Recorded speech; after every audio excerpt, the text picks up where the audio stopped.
Okay, so he's not the first leader who springs to mind as a possible peacemaker for the Middle East. So, what is Shinzo Abe doing in Tehran? The first visit by a Japanese prime minister to Iran in 40 years follows the recent state visit by Donald Trump to Tokyo. Trump and Abe, who enjoy strong relations. Japan, not a signatory of the nuclear deal from which the U.S. walked away from last year, and Japan, which has had to bow to U.S. warnings not to buy Iranian oil since.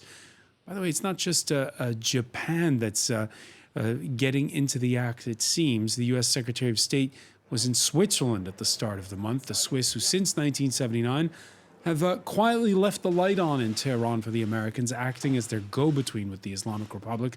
The usually hawkish Mike Pompeo echoing his boss's newfound willingness to negotiate with the clerics in Iran with, quote, no preconditions. Is the Trump administration serious? Is it all over for that recent spike in tension that we've seen, most notably in the Strait of Hormuz?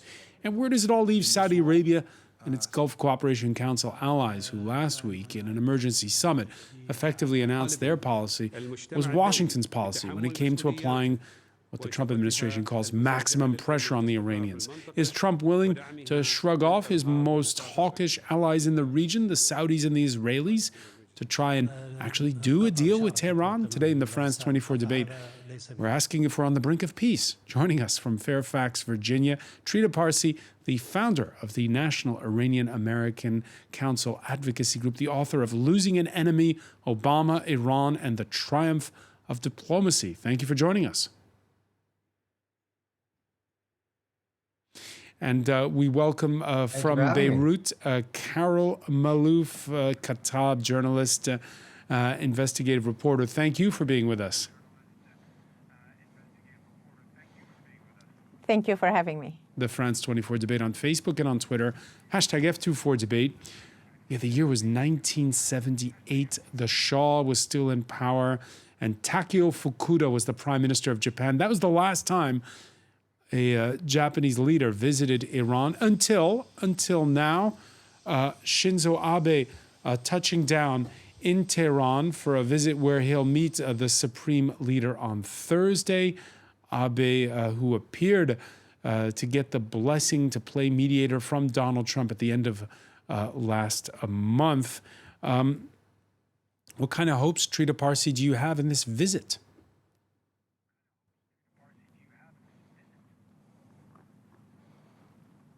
My hopes are somewhat limited. I think it is very helpful that several countries are trying to step in and reduce the tensions that Trump has unnecessarily created by walking out of the nuclear deal and reigniting a conflict that frankly already had been resolved. But I do believe that the Japanese suffer from some major drawbacks that I think create some limits to how far they can go in resolving the issues, but they can definitely play a helpful role in reducing the tensions somewhat. And what do you make of it when the initial statements say that Abe has been holding frank discussions with his hosts?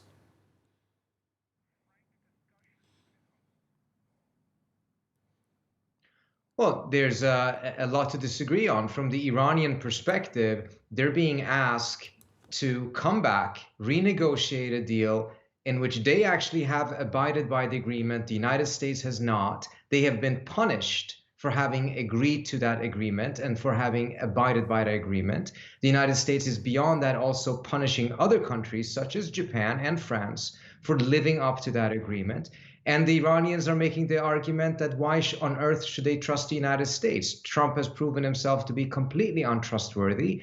And they're probably annoyed that some countries are coming to them and asking them to give more concessions. Whereas in reality, they are not the ones who are in violation of the agreement. It's the United States. So why should Iran make more concessions? So I think the fact that these are frank conversations is because Abe is probably getting an earful of Iranian complaints of not just the United States, but also the conduct of all of these other countries that have caved so quickly and so easily to the pressure from Trump and Pompeo and Bolton, and for giving the Iranians so little for having lived up to their agreement. All right, we're joining our conversation from Washington, Genev Abdo, resident scholar at the Arabia Foundation. Thank you for joining us. I want to thank as well Tobias Harris, who is the vice president of the business and risk consultants Teneo. Yeah, the exact wording is that they bluntly discussed how to reduce Iran-U.S. tensions. Tobias Harris, what does bluntly discussed mean?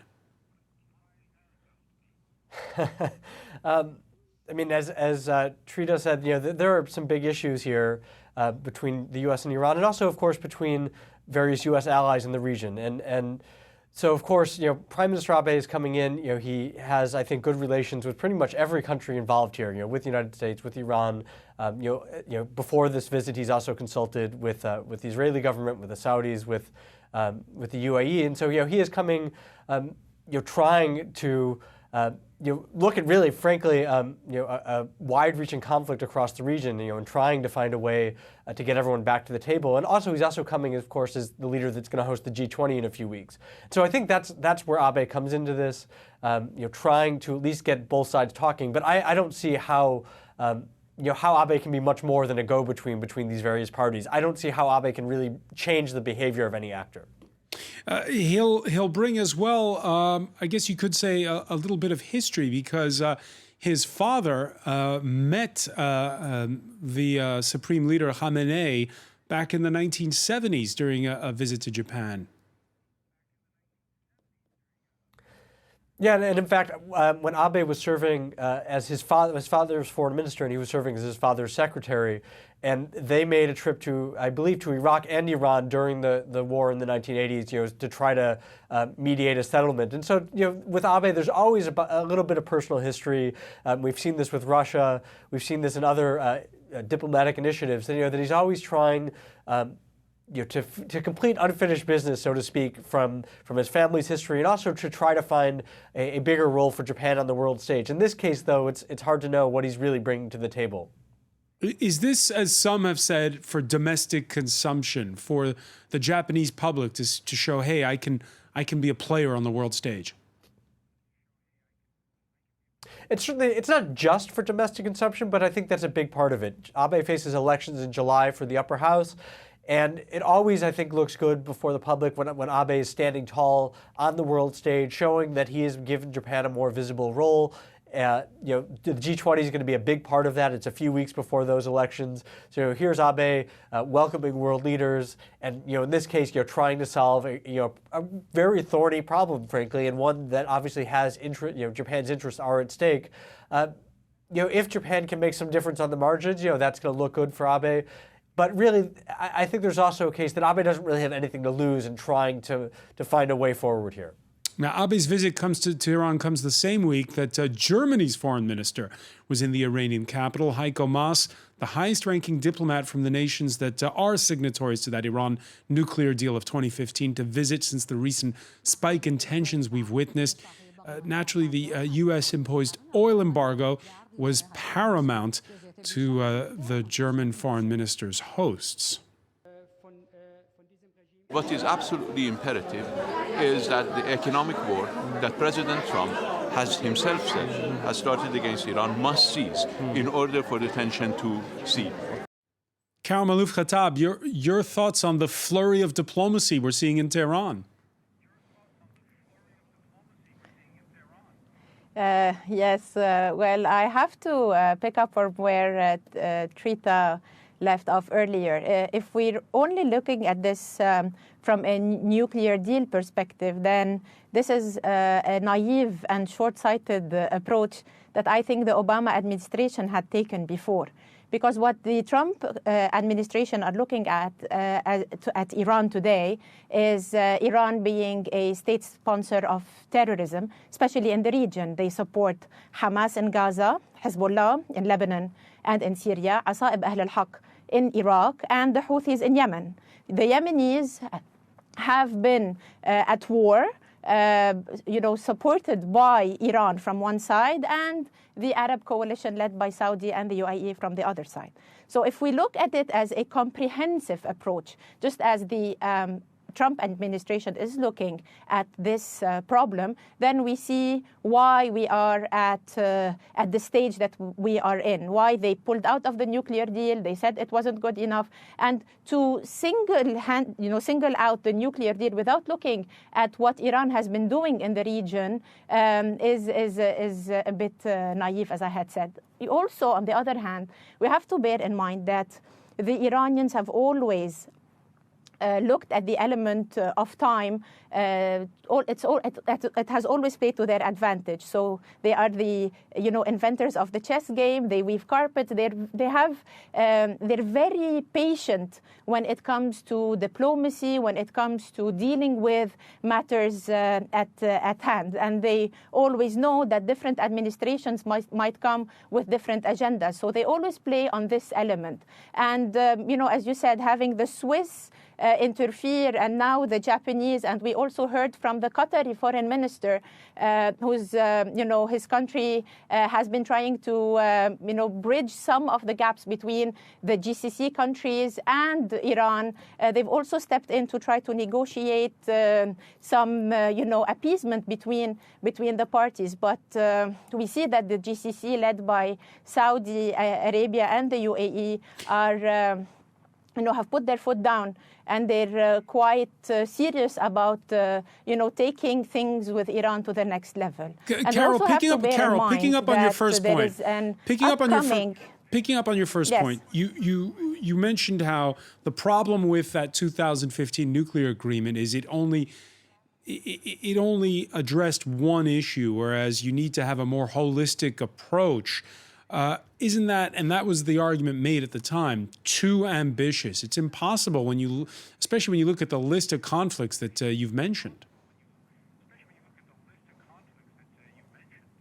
Yes, I mean, Iran has been meddling in Arab affairs for a very long time. It has managed through its lobbyist groups and its propaganda, if I might say, it has managed to convince the world that the Sunnis are the terrorists, and they kind of categorize them into three categories. They're either corrupt or terrorists, or they play into their hands, which are, the Saraya Muqawama or Hamas or other places where the Sunnis are the puppets of the Iranian regime in the region. So the Sunnis are really frustrated with what Iran has been doing and meddling, especially in the Levant, in countries like in Iraq. Now it's totally controlled by Iran. There are very few Sunnis and Christians left.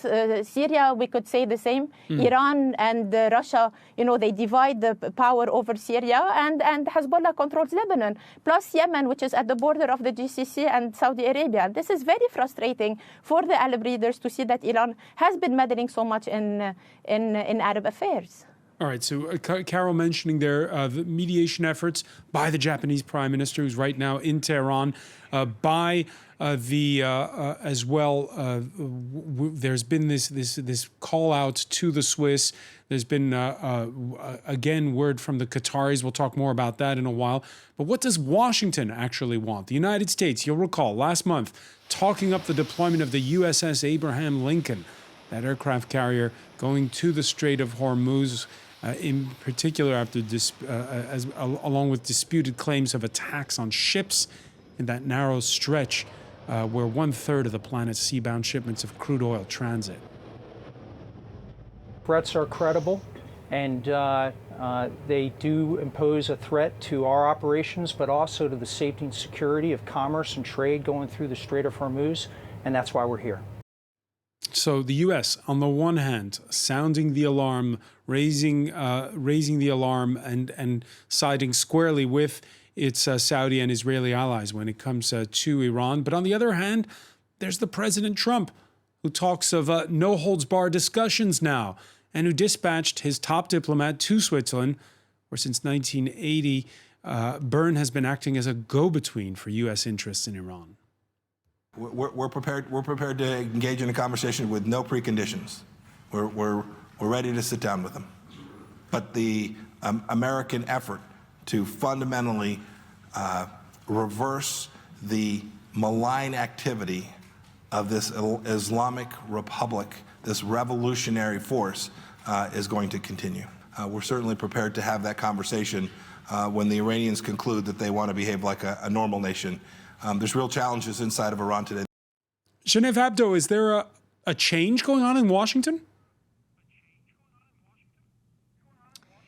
No, there's not a change. I think that it's important to understand that you can't just lump together President Trump's views and his policies with that of John Bolton. And that's sort of the convenient strategy and argument of the people in this town in Washington who want to continue to argue that the Iranians are in the right because they stuck to the deal, they haven't violated the deal. In fact, the IAEA just announced that they did notice some violations on the Iranian side. But irrespective of this point, the Trump administration is a different presidency, and they believe, I believe, as our other guest mentioned, although I couldn't hear her, that the deal did not include other issues. That's the whole Trump policy, that let's go back to the table, let's talk about Iran's militarization in the Middle East, let's talk about Iran's support for Shia militias in Iraq, for its support for the Houthis that actually just launched a missile towards Saudi Arabia yesterday. And let's talk about other issues. If you want to negotiate on the nuclear deal, that's good too, but we need to broaden the discussions. And I think that that's the right policy. Trying to argue that the Iranians haven't violated the deal and that we have to go back to the deal, that's missing the point. The point is that the nuclear deal in its present form does not address the issues that are of concern to Arab states and Arab societies. So what are you expecting from Shinzo Abe? I don't really, as the previous guest mentioned, I don't really see that there will be much movement from his visit. I think that the Iranians, the Iranians also, like the United States, there are different views. President Rouhani has said that he would be willing to return to negotiations, while Ayatollah Khamenei has said more or less equivocally that that's not going to happen. So I think that I think everybody is trying to bring the United States and Iran back to the negotiating table. I think that that's the objective that everyone sees at this point as a way out. And I should also emphasize that President Trump doesn't want to go to war with Iran. That's not the objective. Their objective also is not regime change. The objective is what I mentioned, which was to broaden the parameters of a deal that include other issues. We're gonna pick up on that point. Going to cause any movement. We're gonna have to pick up on that point. We have to take a very quick break. Stay with us. You're watching the France 24 debate.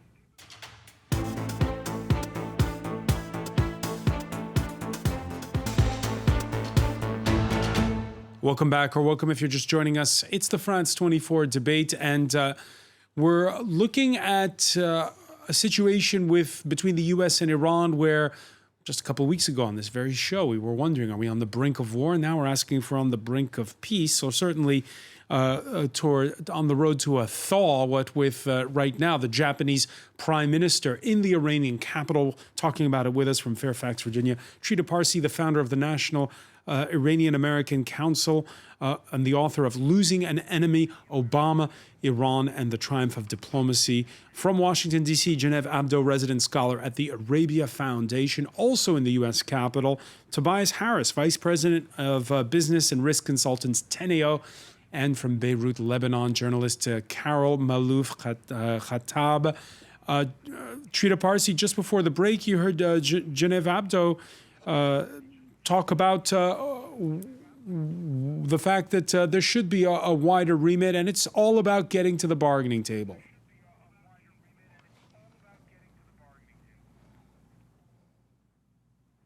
So a couple of points to the comments that have been made. Genev mentioned that the problem with the deal was that it didn't serve some of the Arab countries and Arab societies, and that's why Trump is doing this. Well, reality is that the deal served U.S. national interest. It's not the job of the United States to do Saudi Arabia's job or its bidding, although that is appearing to be what the Trump administration thinks that its job is. Reality is that when it comes to having a more holistic approach and in bringing in other issues, it was actually the Saudis and the Israelis that were pushing the United States during the negotiations not to go beyond the nuclear issue. The Saudis were adamant that the United States should not be talking about regional issues with Iran without the Saudis being at the table. The Israelis had a different calculation. They wanted the negotiations to fail, and as a result, they thought that the best way of ensuring failure would be to just focus on the nuclear issue. If other issues were brought in, there could be a bargaining made between regional issues and the nuclear file, which the Israelis thought would be very problematic because it would increase the likelihood of a final agreement. As soon as the deal was struck, though, then we started to hearing complaints from these countries, oh, that the problem with the deal is that it's too small, even though they themselves were the ones that were the most foremost advocates of making sure that the deal would not address regional issues. Now, I happen to believe that it actually would be very good to actually pursue a holistic approach to this. But the way to do that would be to first respect the existing deal, because the existing deal is embodied in a UN Security Council resolution that was voted for 15-0. If you want to make sure that you can actually address some of these other security issues in the region, and there are plenty of them, proving yourself to be untrustworthy by walking back on a deal that your predecessor signed that is embodied in a UN Security Council resolution is probably the most effective way of making sure that there aren't going to be any new But Trita, let me ask you, Trita. And when we were at this point in time, issue, which I think at this point in time, do you agree with Genev that there is daylight in the positions of Donald Trump on the one hand and his national security advisor John Bolton on the other, and that perhaps right now events could be more propitious towards some kind of a fall that could allow for negotiations?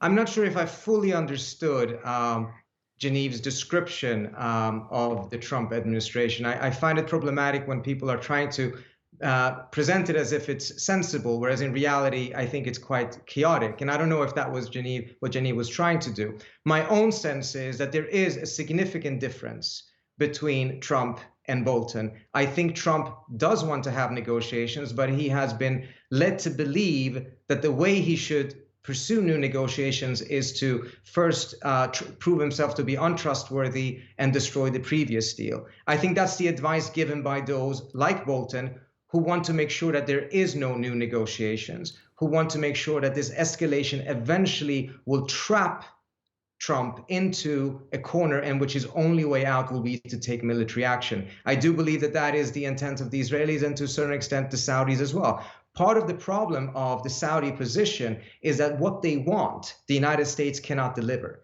They want the United States to once again become a military hegemon of the Middle East, protect the Saudi kingdom, and ensure that Saudi Arabia essentially has some form of, if not a hegemony, a very, very beneficial geopolitical situation, a position it itself cannot obtain through its own power. So it wants the United States to do it for it.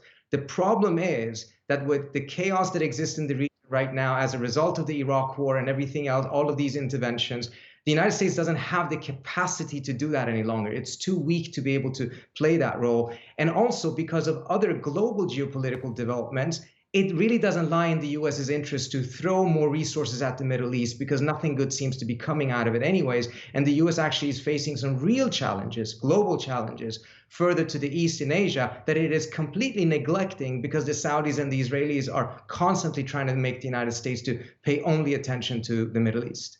So we come back to our original question, Tobias Harris, which is why Shinzo Abe would volunteer for this hardship assignment if he is serious about playing the role of mediator.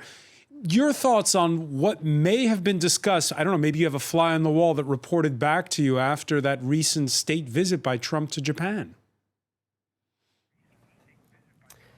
My understanding is, before that state visit, Abe had already been signaling that he wanted to go to Iran. So I don't think we can assume, that he was going, at Trump's behest. I think Trump helped give him the green light. But I think in Washington's plans, I think, my understanding is the administration doesn't really see a role for Japan in this at all. I don't think they're, they weren't going to stop Abe from going. But I don't think they expect that Abe is going to do much. And frankly, I don't think Abe has that much influence over Washington's behavior itself.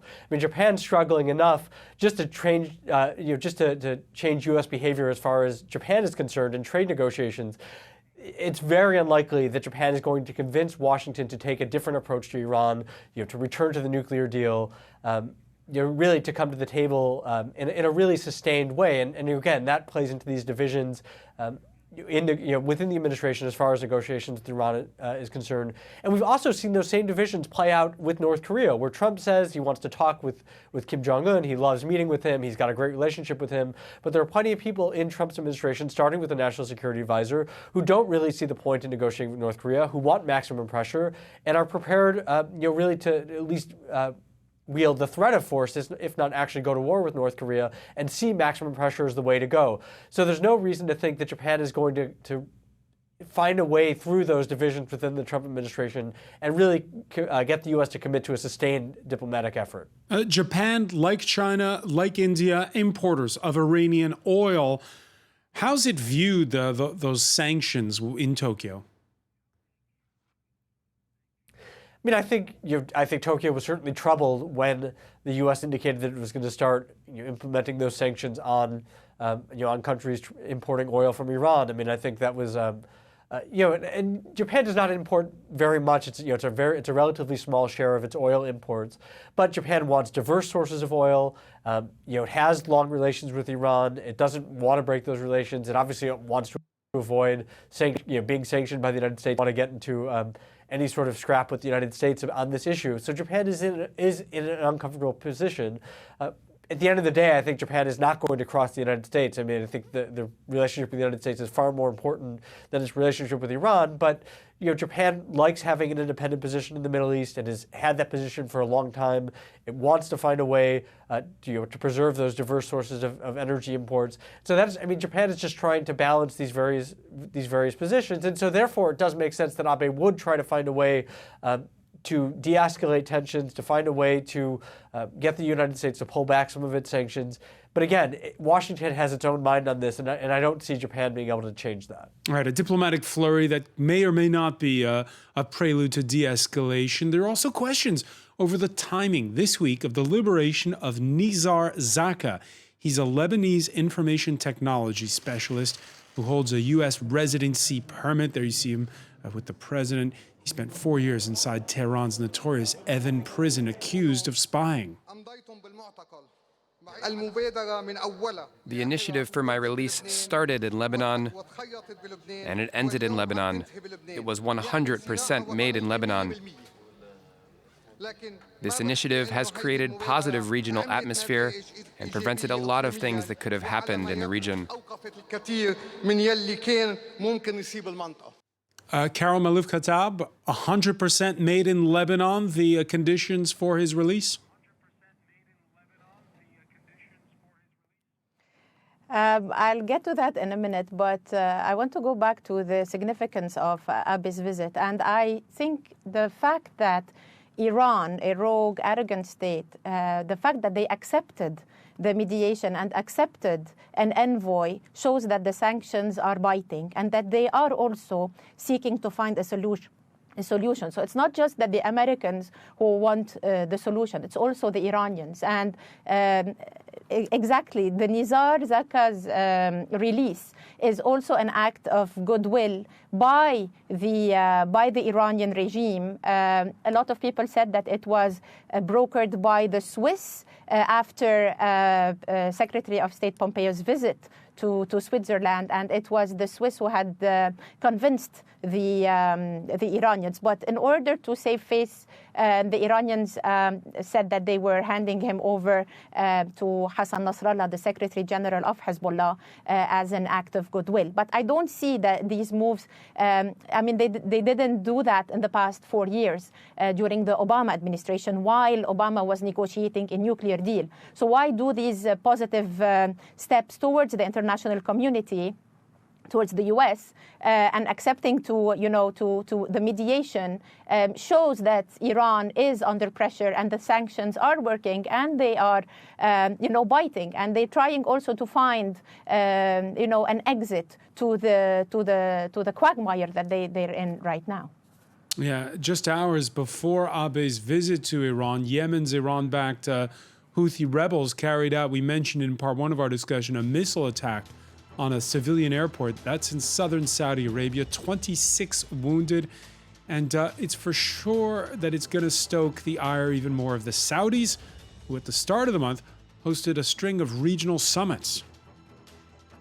I think the world is coming to the conclusion and the realization of the importance of pressing Iran to comply with international law and to act like a country rather than as a revolution, and to abandon the principle of exporting the revolution, which is enshrined in its constitution, to recognize the sovereignty of nations, and to live by the principles of international law.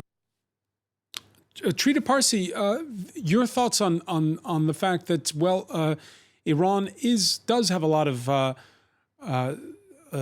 have a lot going on in Lebanon, in Yemen, in Syria.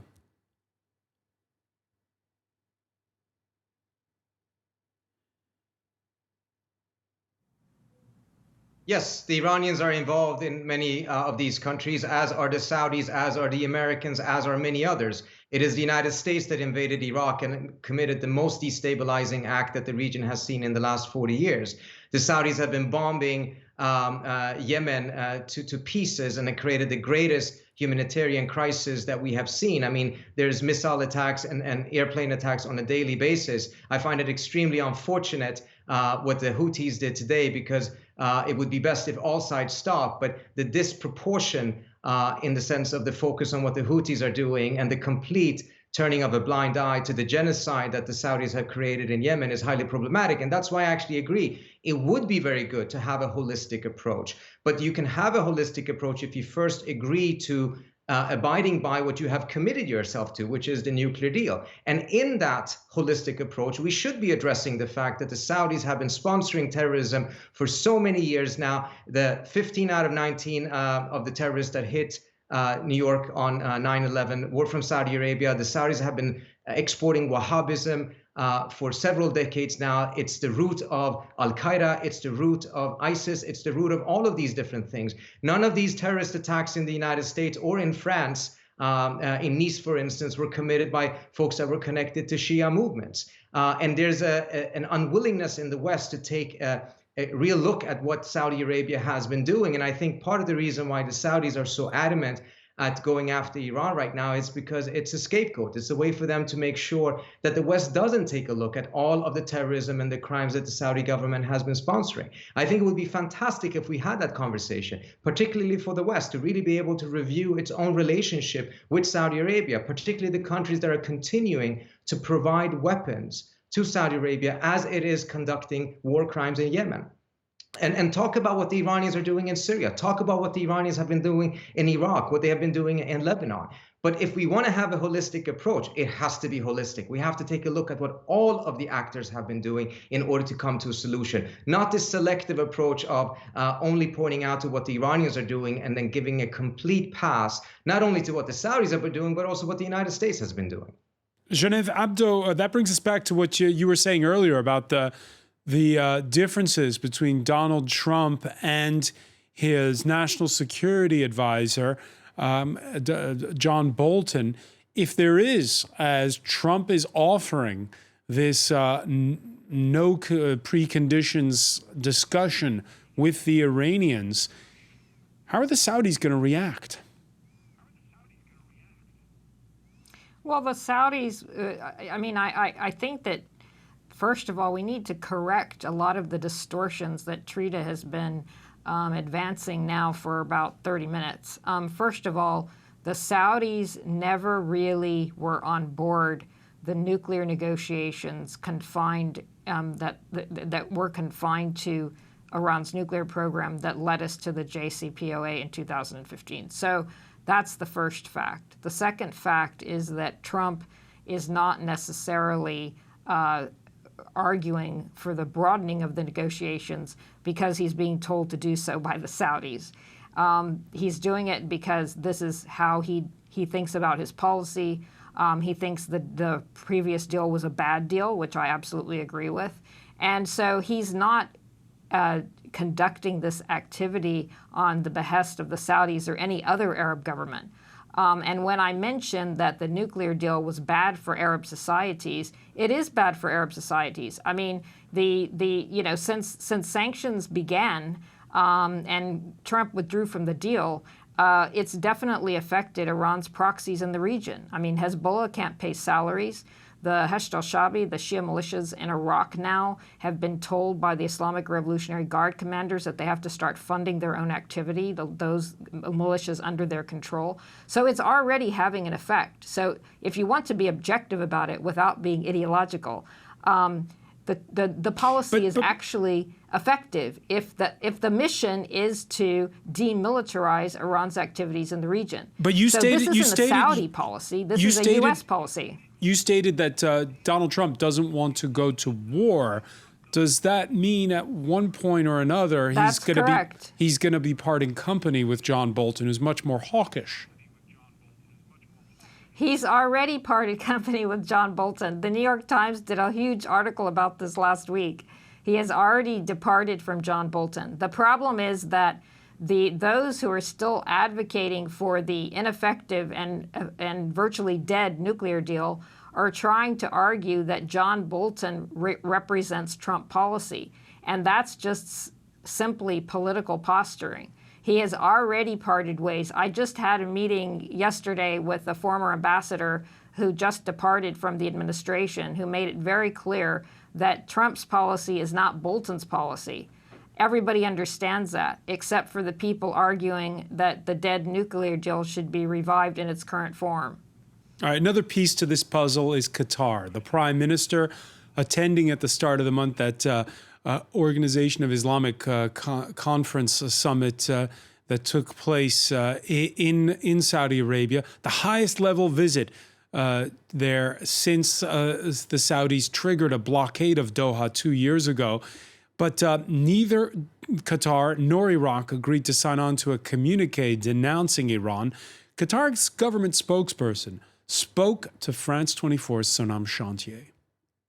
We believe that the Iranians are open to discuss and negotiate. Of course, we realize that every party would have their own conditions. There are certain concessions that need to be made from both parties. And it's also our collective responsibility in the region to play a role in that. At the end of the day, let's remember that we are in the region. It's not only between Iran and the US, it's all of us together. Now, here's an interesting bit, Carol Malouf Khattab, which is that the Emir of Qatar is expected at the White House on July the 9th. What's going on there? Qatar has always played the balance between the GCC and Iran because Qatar has gas interests with Iran and other economic interests as well. So they don't want to see the relationship deteriorate like it happened between the other GCC countries. And they have suffered sanctions from their neighboring GCC countries because of that. But they still haven't changed their position. It seems that the Qataris, since the previous emir until today, they're still they're following the same line with Iran. And we also know that they have good relationships with Israel as well.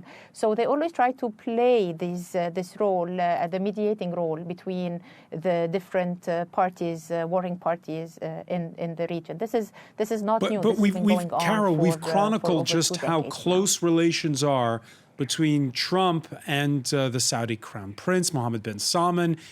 The U.S. president's first trip abroad after his inauguration was to Saudi Arabia, and here he's rolling out the red carpet for the Emir of Qatar. Well, Qatar has a good relationship with the U.S. as well. Remember that the Central Command, the U.S. Central Command, the wars that were waged on Iraq and Afghanistan were from the Udeid, the U.S. military base in Qatar. So they have always had a good relationship with the Americans. But you also have to bear in mind that when the Crown Prince of Saudi agrees to pay $325 billion of weapons to the U.S., he's also buying political support. He's also buying the political allegiance of the Americans. So, of course, the Trump administration will want to protect its allies in the Middle East. And Qatar is seen to play the mediating role between Iran and the neighbors, and also Oman. Oman is also playing the same role because it also has good relationships with Iran. Recently, we've seen a visit from the Israeli Prime Minister Netanyahu to Oman, so they're also opening up. And all this is leading to the upcoming Bahrain Peace Summit, where this whole Arab-Israeli conflict settlement, the peace negotiations that are going to take place, and everybody believes that the Arabs will go forward, especially the GCC countries, in accepting the peace agreement with Israel. So I think this all falls into whatever this peace conference in Bahrain will unfold in the next few weeks. Do you feel as though the tension has gone down a notch since last month? I feel that Iran wants to calm things down. I think Iran is playing a role in accepting negotiations from anybody. They've had the German foreign minister. They've accepted the Swiss mediation for Nizar Zakka. They've accepted the Japanese mediation and the recent Shinzo Abe visit. So I think they will accept any form of mediation and negotiation, because it is in their best interest to go back to the negotiating table. However, I think what they are discussing now is what terms will be on that negotiating table, which cards they will play, which elements, which countries will be on the table. Is it going to be comprehensive, or is it going to be, a piece-by-piece approach like they did with the nuclear deal? I think this is what they're looking at now. I think the decision has been made at the senior level that they want to go into peace talks with the Americans. Trita Parsi, because in 30 seconds, do you agree that we're beyond just trying to break the ice, that there's a lot of back-channel activity going on far from the cameras?